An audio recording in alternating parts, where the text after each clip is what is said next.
श्री शिवाय नमस्तुभ्यम।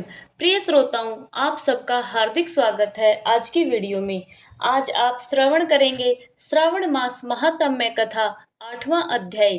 ईश्वर बोले, हे सनत कुमार, अब मैं समस्त पापों का नाश करने वाले बुद्ध गुरु व्रत का वर्णन करूंगा, जिसे श्रद्धा पूर्वक करके मनुष्य परम सिद्धि प्राप्त करता है। ब्रह्मा जी ने चंद्रमा को ब्राह्मणों के राजा के रूप में अभिषिक्त किया। किसी समय उसने रूप तथा यौवन से संपन्न तारा नामक गुरु पत्नी को देखा। उसकी रूप संपदा से मोहित होकर वह काम के वशीभूत हो गया और उसे अपने घर में रख लिया। इसी प्रकार बहुत दिन बीतने पर उसे बुध नामक एक पुत्र हुआ, जो बुद्धिमान, सौंदर्यशाली तथा सभी शुभ लक्षणों से युक्त था। गुरुदेव बृहस्पति को ज्ञात हुआ कि तारा चंद्रमा के घर में स्थित है। तब उन्होंने चंद्रमा से कहा कि मेरी पत्नी को वापस कर दो। अनेक तरह से समझाने पर भी जब चंद्रमा ने तारा को वापस नहीं दिया, तब बृहस्पति ने देवताओं की सभा में जाकर देवराज इंद्र को यह वृतांत बतलाया और कहा, हे चंद्र, आप देवताओं के राजा हैं, अतः अपनी आज्ञा से आप उसे दिलाएं, अन्यथा उस चंद्रमा के द्वारा किया गया पाप आपको निसंदेह लगेगा, क्योंकि शास्त्र निर्णय के अनुसार प्रजा के द्वारा किया गया पाप को राजा भोगता है। पुराणों में भी ऐसा वर्णित है, दुर्बल का बल राजा होता है। गुरु का यह वचन सुनकर चंद्रमा ने कहा, मैं आपकी आज्ञा से तारा को तो दे दूंगा, किंतु इस पुत्र को नहीं दूंगा। शास्त्र के अनुसार विचार करके देवताओं ने उस बुद्ध को चंद्रमा को दे दिया। इसके बाद गुरु को उदास देखकर देवताओं ने उन दोनों को वर प्रदान किया, हे चंद्र, अब तुम घर जाओ। यह तुम्हारा भी पुत्र है और बृहस्पति का भी पुत्र है। यह तुम्हारा पुत्र ग्रहों में प्रतिष्ठित होगा। हे सुराचार्य, आप यह दूसरा भी शुभ वर ग्रहण कीजिए कि जो बुद्धिमान व्यक्ति आप दोनों बुद्ध गुरु का व्रत मिलाकर करेगा, उसकी संपूर्ण सिद्धि होगी। यह सत्य है, इसमें कोई संदेह नहीं।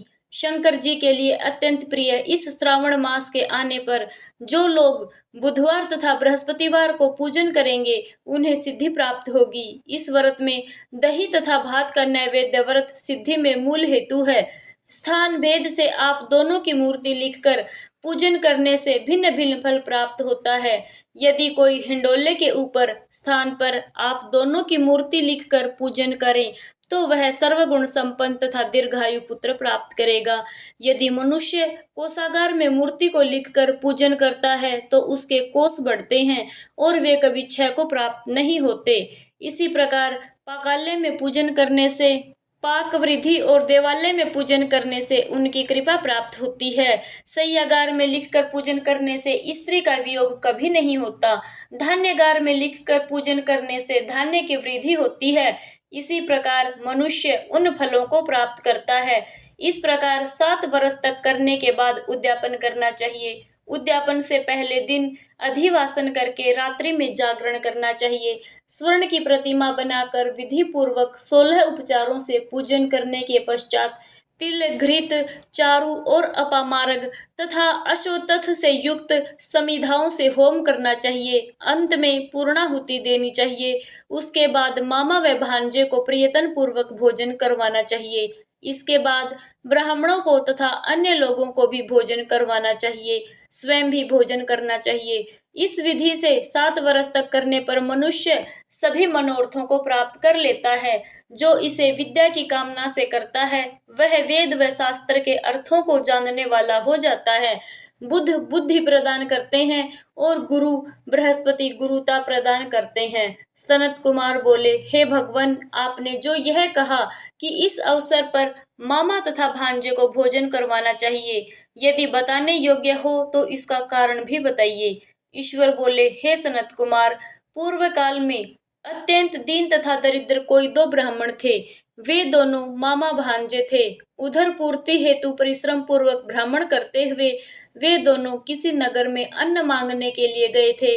उन्होंने घर घर में श्रावण मास में प्रत्येक वार को उस वार का व्रत होते हुए देखा, किंतु कहीं भी बुद्ध गुरु का व्रत नहीं देखा। उन्होंने बहुत देर तक परस्पर विचार किया कि सभी व्रतों का व्रत तो सर्वत्र दिखाई पड़ रहा है, किंतु बुद्ध गुरु का कहीं नहीं। अतः क्योंकि यह व्रत अनुष्ठित है, इसलिए हम दोनों को चाहिए कि इस शुभ व्रत का अनुष्ठान आदर पूर्वक करें। किंतु हे सनत कुमार, इसकी विधि न जानने के कारण वे दोनों संशय में पड़ गए। तब रात्रि में उन्हें स्वप्न में इस व्रत की विधि दृष्टोगोचर हो गई।